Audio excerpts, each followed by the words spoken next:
Hello beautiful people and welcome to a quick video on the new artifact sets that are coming in patch 5.5. I would appreciate if every single person watching this video right now could leave a comment expressing their condolences for Ziox, who right after finally getting a decent Vermilion Goblet is now going to have to ditch it because Xiao's getting a better artifact set. Anyways, we have two new artifacts, Long Night's Oath and Finale of the Deep Galleries. Honestly, these artifact sets are kind of interesting. And I'm using interesting as a negatively connotated word. Like interesting derogatory. This artifact set is complete ass. 2-piece, card damage bonus plus 15. I mean, that's cool. 4-piece, when the equipping character has 0 energy, normal attack damage is increased by 60% and elemental burst damage is increased by 60%. After the equipping character deals normal attack damage, the aforementioned elemental burst effect will stop applying for 6 seconds. After the equipping character deals elemental burst damage, the aforementioned normal attack effect will stop applying for 6 seconds. This effect can trigger even if the equipping character is off the field. So in other words, it's either 60% normal attack damage or 60% burst damage. If you get one, it deactivates the other, but you get to choose which one you want, basically. That's not the problem with this set. The problem with this set is is a condition. When the equipping character has 0 elemental energy.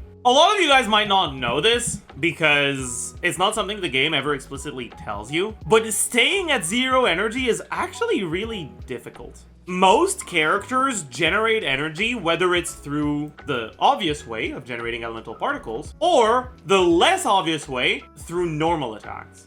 Every character in the game has a chance to generate 1 flat energy when they do a normal attack. And that chance goes up with each failure in the same way that like the Echoes set or the Royal Weapons increase odds on a failure, which means that after a few attacks, you're guaranteed to have generated 1 energy. And 1 energy is enough to deactivate this 4-piece set effect. There's also, obviously, the fact that anytime any of your character uses anything that generates a particle, whether it's a skill or if it's a character that generates particles in weird conditions, like Risley, who generates 1 particle with his like rebuke charge attack, or you get a fab weapon proc, or you get an enemy below an HP threshold where they give you some HP threshold particles. Generating energy is something that just happens way too easily. Because of that, the only characters that are going to be able to use this are characters that outright cannot generate energy. Right now, that's only Mawika, but most likely this is a set designed around a future cryo character, most likely Skirk.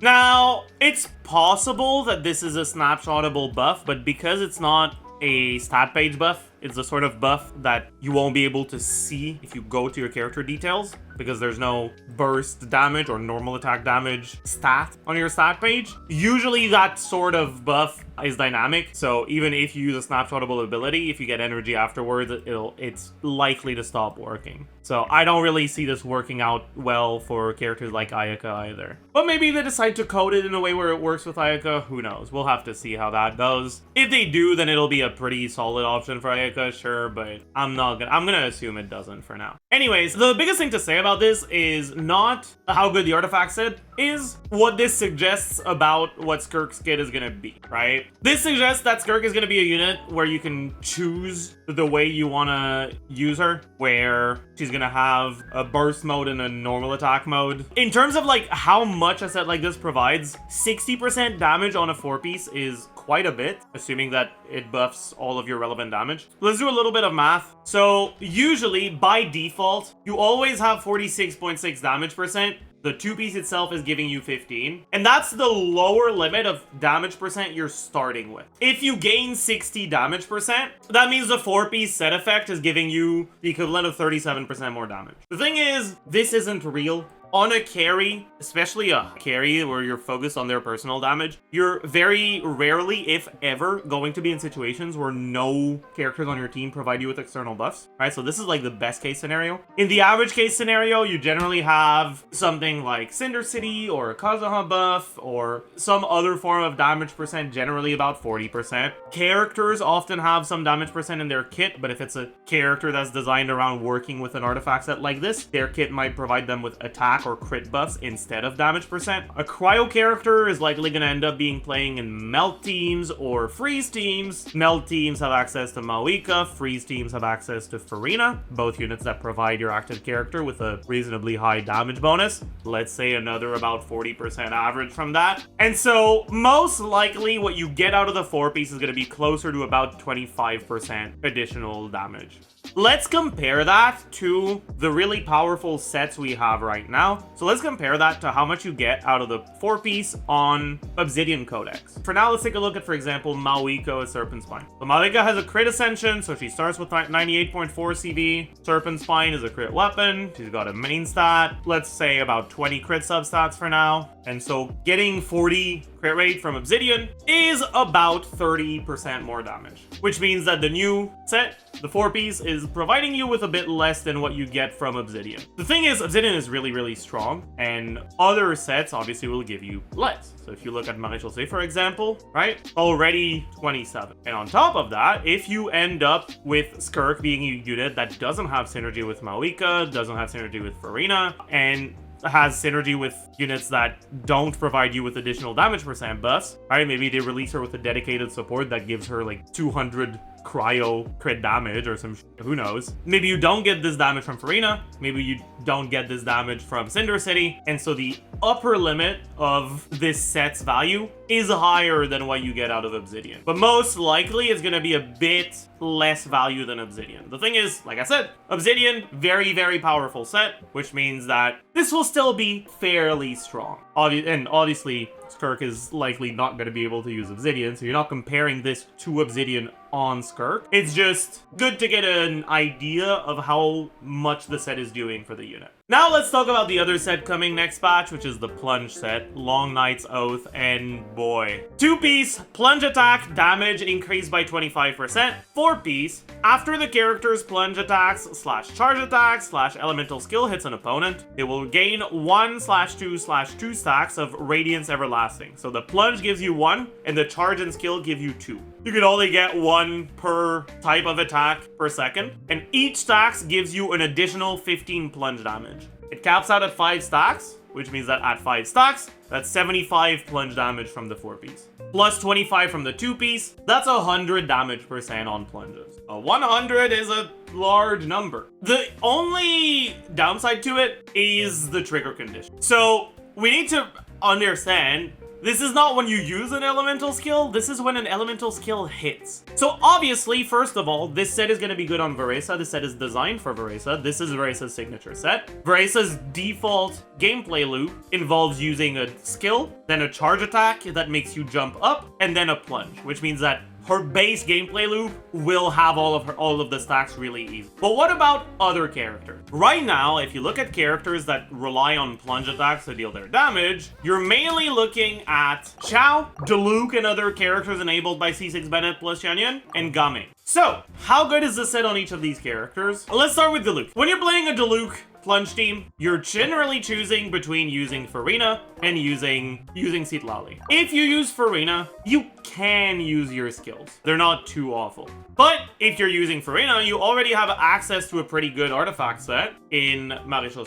And so it might be an upgrade sometimes, but it won't be that big of a deal. If you're using Citlali, you don't have access to a great artifact set, right? Most people end up running Crimson Witch without even using skill, just for the reaction damage bonus. The thing is, with Citlali, you don't have cryo application to spare. With Citlali, you get 7 off-field cryo applications, and you get 7 plunges. If you use your E instead of a plunge, well, it does a lot less damage. And so you don't want to melt an E instead of a plunge. If you don't use your E instead of a plunge, you don't get the stack from skill. You also aren't really going to get the stack from charge attack. In other words, your first plunge will have 0 stack, then it'll hit, it'll give you 1 stack. Your second plunge will have 1 stack. Your third plunge will have 2 stacks. Your third plunge might have 3 or might fall down to 2 depending on how quickly you did your things, because each stack only lasts 6 seconds.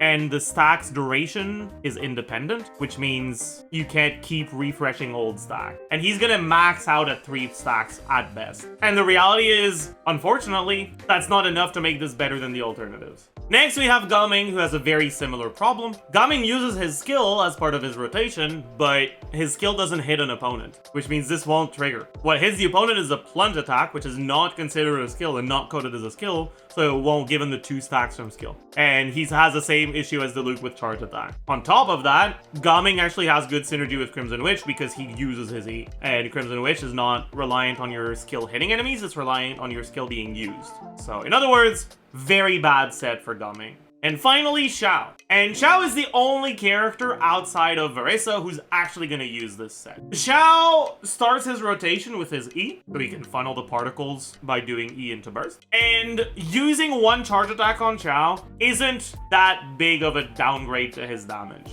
Because of that, he can effectively get 4 stacks on his first plunge and maintain himself at 4 to 5 stacks throughout his rotation. If you do EE burst charge attack into plunge spam, you can maintain yourself around 4 to 5 stacks for all of your plunges. And as it turns out, 85 to 100 damage percent, even on a character that saturates damage percent as much as Xiao, is just more stats than what you get out of Vermilion. So yeah, goodbye Vermilion. You won't be missed, Rip Bozo. From what I've looked at, it seems like this set is almost always an upgrade to Xiao. There might be some teams where it's not. If you get like a lot of damage percent, but no attack percent, or pseudo attack percent like Xianyun. The thing is, like, those Xiao teams kind of don't exist, right? Your biggest source of damage percent externally in Xiao teams is generally going to be Farina, but you can't use Farina without a healer, and the healers that are good with Xiao are Bennett and Xianyun, who both provide you with either attack percent or a stat that functions the same way as attack percent in the damage formula. In most of the realistic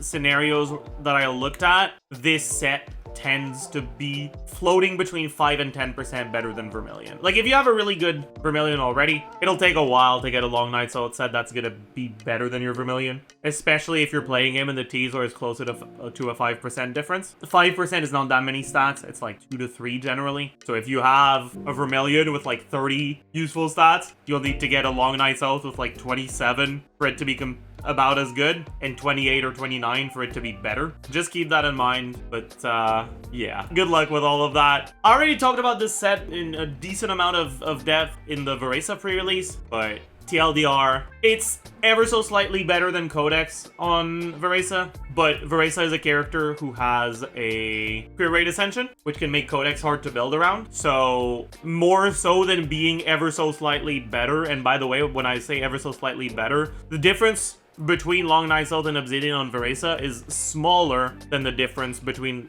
Long Night Salt and Vermilion on Xiao. It's like 1 to 2%. It's really not a particularly big difference. So if you already have a good Echoes set and you don't end up using a crit rate weapon and you're not overcapped on crit, farming this set for Veresa is not necessary. But if you are using a crit weapon, you're not going to be able to get yourself a good Obsidian set that isn't Omega overcapped. Did I say Echoes instead of Obsidian? Then I meant Obsidian. So if you're using a crit rate weapon on Veresa, it's going to be really difficult to get yourself an Obsidian set that isn't Omega overcapped on crit. And so if that's the case, then it probably is very worth it for you to farm this set. But otherwise, it's not really necessary unless you are planning on actually maining. Anyways, that's gonna be it for this one. I hope you learned a thing or two. I hope you enjoyed, and I will see you guys in the next one.